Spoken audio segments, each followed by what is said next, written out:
সবাই কেমন আছেন? আশা করি সবাই ভালো আছেন। তো আজকে কিছু টিপস নিয়ে আসছি। তো সেটা হচ্ছে বলা যায় আমি ৩ টি টিপস দেব আপনাদেরকে। আসলে অনেকদিন যাবতে হচ্ছে আমি অ্যামাজনে কাজ করতেছি। তো এর মধ্যে হচ্ছে আ টিপস বলতে গেলে হচ্ছে আমাদের সেল বাড়ানোর জন্য কিছু টিপস আর সেল কমানোর জন্য কিছু টিপস। এখন বলতে পারেন যে সেল বাড়ানোর জন্য টিপস দিবেন ভালো কথা, সেল কমানোর জন্য কেন টিপস? আচ্ছা, সেটাও আমি বলতেছি। আগে আমি সেল বাড়ানোর টিপসটা বলি। সেল বাড়ানোর একমাত্র টিপস হচ্ছে আপনাকে ভালো মানের রিসার্চ করতে হবে। ভালো মানের কি করতে হবে? রিসার্চ করতে হবে। ২ নাম্বার টিপস হচ্ছে আপনাকে কোয়ালিটিফুল প্রোডাক্ট মানে হচ্ছে কোয়ালিটিফুল প্রোডাক্ট বলতে হচ্ছে আমাদের কোয়ালিটিফুল ডিজাইন তৈরি করতে হবে, হ্যাঁ? ডিজাইন তৈরি করতে হবে। দেন হচ্ছে আমাদেরকে এসইও দেন হচ্ছে কিওয়ার্ড গুলা ভালোভাবে সার্চ র‍্যাঙ্কিং করে হচ্ছে আমাদেরকে ওই ভালো, ভালো কিওয়ার্ড দিয়ে হচ্ছে সুন্দরভাবে অ্যা এটা চেক করে আমাদেরকে আপলোড দিতে হবে। এই ৩ টা পলিসি হচ্ছে আমাদেরকে আগে সুন্দরভাবে হচ্ছে কমপ্লিট করতে হবে। এটা হচ্ছে আমাদেরকে ভালো সেল পাওয়ার জন্য আমাদেরকে হেল্প করবে। আর সেল কমানোর জন্য যে ৩ টে বিষয়, যদিও জিনিসটা ফানি মনে হতে পারে আপনাদের কাছে, সেটা হচ্ছে দেখুন আমি আমাকে দিয়েই আমার সেল কমানোর গল্পটা আমি বলি। তো আমার টায়ার হচ্ছে দেখেন ৩০,০০০ টায়ার, হ্যাঁ? 30K। তো ৩০,০০০ টায়ারের মধ্যে আমার ডিজাইন দেখেন, আমার ডিজাইন মাত্র ২৫০০ ডিজাইন। সো আমি আরো প্রায় আজকে ১.৫ বছর প্লাস হয়ে গেছে আমার যেই টায়ারটা আমি পেয়েছি। কিন্তু আমি ডিজাইন ওই পরিমাণ আমি কমপ্লিট করতে পারি নাই। এটা হচ্ছে মূলত একটা কারণ আমার সেল কমার। হ্যাঁ, আমি ঐরকম যে পরিমাণ সেল পাওয়ার কথা ওই পরিমাণ সেল পাচ্ছি না। কেননা আমি ওই পরিমাণ ডিজাইন দিতে পারছি না। আমার ডিজাইন মাত্র ২৫০০ আছে। দেওয়ার কথা হচ্ছে ৩০,০০০।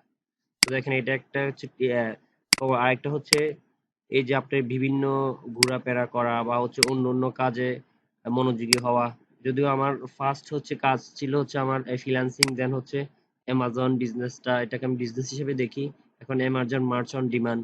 তো এটাতে কাজ করা। কিন্তু আমি যখন আরো প্রায় ধরেন ৩ বছর আগে যখন আমি একটা শোরুম নেই তখন হচ্ছে আমার ব্যবসা ওইদিকে হচ্ছে একটু মুভমেন্টটা চলে যাওয়ার কারণে ওইদিকে সময়টা বেশি দেওয়া হয়, এদিকে সময় কম দেওয়ার কারণে আমার ডিজাইন আজকে ২৫০০। সো এটা আরেকটা বিষয় হচ্ছে আপনাদেরকে বুঝতে হবে যে আসলে আপনাকে যেকোনো ১ টা বা ২ টা কাজ করতে হবে বা ঐরকম ভাবে অ্যামাজনকেও আপনি সময় দিতে হবে। অ্যামাজন একটা বিজনেস। আমি যেমন লোকাল মার্কেট প্লেসে একটা বিজনেস করতেছি, দেন হচ্ছে আমার অনলাইন মার্কেট প্লেসে অ্যামাজনের একটা বিজনেস আমি এটাতে এখন সময় দিতে পারছি না বিধায় আমার ডিজাইন ২৫০০। এটাও একটা সেল কমার একটা কারণ। আরেকটা বিষয় হচ্ছে আমি আগে অ্যামাজনটাকে যেভাবে হচ্ছে সার্ভাইভার বলতে গেলে হচ্ছে আমি যেভাবে দেখতাম যে আমি একটা টার্গেট ছিল একটা আমার আহ, আহ, মানে কি বলতাম খুবই হচ্ছে একটা ক্রেজিনেস ছিলাম যে আমি এইভাবে কাজ করবো প্রতিদিন ১০টা ২০টা ডিজাইন করবো এরকম। তো এই যে রুটিনটা বা এই যে শিডিউলটা আমি মিস করে ফেলছি বা এইগুলা যেগুলো আমি মেনটেন করতেছি না, আমাদের একটা শিডিউল থাকা দরকার যেটা বলতেছি। মানে প্রত্যেকদিন ডিজাইন করা বা ডিজাইন আপলোড করা বা আপনাদের ১২ টায়ারে গেলে ভালো পরিমাণ কিছু ডিজাইনার তৈরি করে ওদেরকে দিয়ে ডিজাইন করা। মেইনলি হচ্ছে ডিজাইন আপলোড দিতে হবে আমাদেরকে, হ্যাঁ? তো ওই জিনিসটা যখন আমরা কম করব তখন হচ্ছে আমাদের সেল কমে যাবে। তো আমি আজকে আর কথা বেশি দীর্ঘায়িত করব না। আমি বিভিন্ন কনটেন্ট বা বিভিন্ন ভিডিওগুলা চেষ্টা করব আপনাদের মাঝে দেওয়ার জন্য। আমি বিভিন্ন কাজ আসলে লোকাল যে বিজনেসটা আমাদের শোরুম সুইটার কারণে হচ্ছে আমার আসলে অ্যামাজনের ডিজাইনগুলো এরকম ভাবে করা হচ্ছে না। এই কারণে আমি সবার কাছে আবার সবার কাছে কি আমি আমার নিজের কাছে হচ্ছে আমি খুবই আপসেট মানে আমি খুবই দুঃখিত যে আমি ওই রকম ডিজাইনগুলো আমি দিতে পারছি না। আমার যেখানে ২৫০০ ডিজাইন থাকলে ৯টা সেল হয়, ধরেন আমার বাড়িতে ৫টা সেল আছে, এই দেখেন এক মাঝে মধ্যে শূন্য যায়, এই যে সেল কমার একটা কারণ যেটা বলতেছিলাম। সো দেখেন তো এই বিষয়গুলো হচ্ছে আমার ওই কাজ না করার কারণে। সো এই কারণে আমি আপনাদেরকে বলবো আমার এত বড় টায়ার দিয়েও আমি কিন্তু কাজ দিতে পারছি না বিধায় আমার সেল আমি বাড়াইতে পারতেছি না। এই কারণে আমার সেল বলেন যে কমতেছে, কেননা আমার লেভেল বাড়তেছে কিন্তু সেল বাড়তেছে না, তার মানে হচ্ছে আমার সেল কমতেছে। সো সবাই চেষ্টা করবেন যে ভালোভাবে ডিজাইন করার একটা দুইটা বিষয় নিয়ে পড়ে থাকবেন। যদি অ্যামাজনকে সময় দেন কন্টিনিউ অ্যামাজনকে সময় দিবেন, ভালো ডিজাইন করবেন, কপিরাইট ফ্রি ডিজাইন করবেন।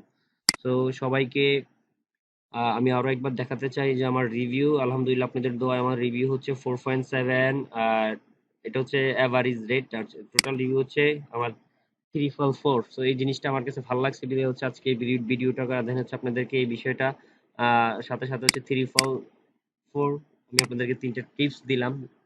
সো এই হচ্ছে বিষয়। সবাই ভালো থাকবেন, সুস্থ থাকবেন। আসসালামু আলাইকুম।